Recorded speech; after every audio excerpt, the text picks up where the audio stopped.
না ময়মনসিংহের ফুলবাড়িয়াতে আপনাদের জামাতপন্থী জামাতের একজন কর্মী তিনি মাওলানা ইফতেখার জামিলের বাবাকে তিনি আপনি জানেন যে তার উপর হামলা করেছে এবং তিনি স্থানীয় প্রভাবশালী জামাতে সেই জায়গা থেকে জামাতের কেউ তাকে সহায়তাও করেননি।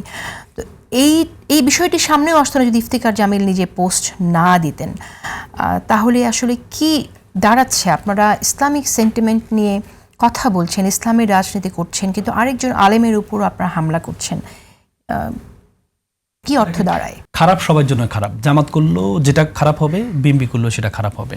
আসলে আমরা তো আসলে এই যে সাংবাদিকের উপর আজকে একটা হামলা হয়েছে, কিন্তু এর বিপরীতে আমি আপনাকে কমপক্ষে ডজন খানিক আমি আপনাকে নিউজ দেখাতে পারবো যে রিসেন্টলি গত 1.5 সপ্তাহের মধ্যে প্রায় 15 থেকে 16 জায়গায়, কিন্তু কতটুকু আমি যদি আপনাকে কোটে আনকোট করে কয়েকটা পড়ে শোনাই। গুলশানে বিএনপির কার্যালয়ে সাংবাদিকের উপর হামলা, এটা 19 অক্টোবর। আপনি 30 সালে 4 সাংবাদিকের উপর হামলা অভিযোগে বিএনপি নেতা গ্রেপ্তার 2।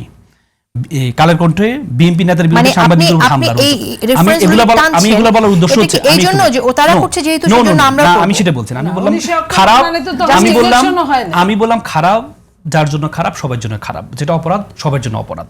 আমি প্রথম কথা হচ্ছে জামাতের এই যে আকবর ভাই একটু আগে বললো যে তার বিরুদ্ধে মামলা হওয়া উচিত। এখন কথা হচ্ছে মামলাটা করবে কে? ভিকটিম করবে, যিনি অ্যাগ্রিভড হবেন। যেহেতু অ্যাগ্রিভেডের কাছে গিয়েছে, ক্ষমা চেয়েছে, অ্যাগ্রিভে তার চিকিৎসার ব্যবস্থা করেছে, উনি যদি মনে করেন না আমি যে ক্ষমা চেয়েছেন আমি ক্ষমা মানবো না, আমি আপনাদের বিরুদ্ধে আইনি পদক্ষেপ গ্রহণ করব, তাহলে উনি করতে পারেন। এবং সেটার ক্ষেত্রে সরকার অবশ্যই তাকে সহযোগিতা করা উচিত, আমি মনে করি করা উচিত। যদি অপরাধ, অফেন্স অলওয়েজ অফেন্স, আপনি সে যদি অপরাধ করেছে কিন্তু সে যদি ক্ষমা করে দেয় যে ঠিক আছে তুমি আমার উপর আক্রমণ করেছো, আমি তোমাকে ক্ষমা করে দিলাম, তাহলে সেক্ষেত্রে তো আপনার অ্যাগ্রিড না থাকলে তো আপনি মামলা করতে পারবেন না। তারপরে দেখেন আমি একটা জিনিস এখানে একটু ইন্টারফেয়ার করি, সরি। সেটা হচ্ছে যে আমি অ্যাজ এ জার্নালিস্ট জামায়াতে ইসলামের বহু প্রোগ্রাম কিন্তু এর আগে আমি কভার করেছি বিভিন্ন সময়, বিএনপি, জামায়াত, আওয়ামী লীগ, অনেকের প্রোগ্রাম গিয়েছি। এবং আওয়ামী লীগের সময় জামায়াতে ইসলামে তো ওপেনলি প্রোগ্রাম করতে পারতো না, 2-1টা প্রোগ্রাম শেষের দিকে এসে তারা করেছে ওপেনলি। তাদের তখনকার যে অ্যাটিটিউড আর এখনকার যে অ্যাটিটিউড, দুটার মধ্যে আকাশ এবং পাতাল তফাৎ। এখন জামায়াতে ইসলামের হাবভাব দেখলে মনে হয় আফটার 5th of August মানে we are in the driving seat, আমরাই ক্ষমতায়। যেমন একজন সাংবাদিক যদি একটা কথা বলেও থাকে, সেটা যদি আপনার পছন্দ নাও হয়ে থাকে, কেন তাকে সরাসরি সবাইকে ফ্যাসিবাদের দোষর বলে তার উপর ঝাঁপিয়ে পড়তে হবে না? এবং এই যে একটা জিনিস দেখেন, এটা আপনি জানেন, আমি সোশ্যাল মিডিয়াতে ট্র্যাক করছি, বিভিন্ন টক শোগুলোতে আমি দেখছি যে জামায়াত ইসলামের লোকজনের বা ইত্যাদি ক্ষেত্রে বিশেষে কোনো ক্ষেত্রে বিএনপির একটা অংশের মধ্যে এই প্রবণতাটা আছে, যাকে তাকে ফ্যাসিবাদের দোষর বলা।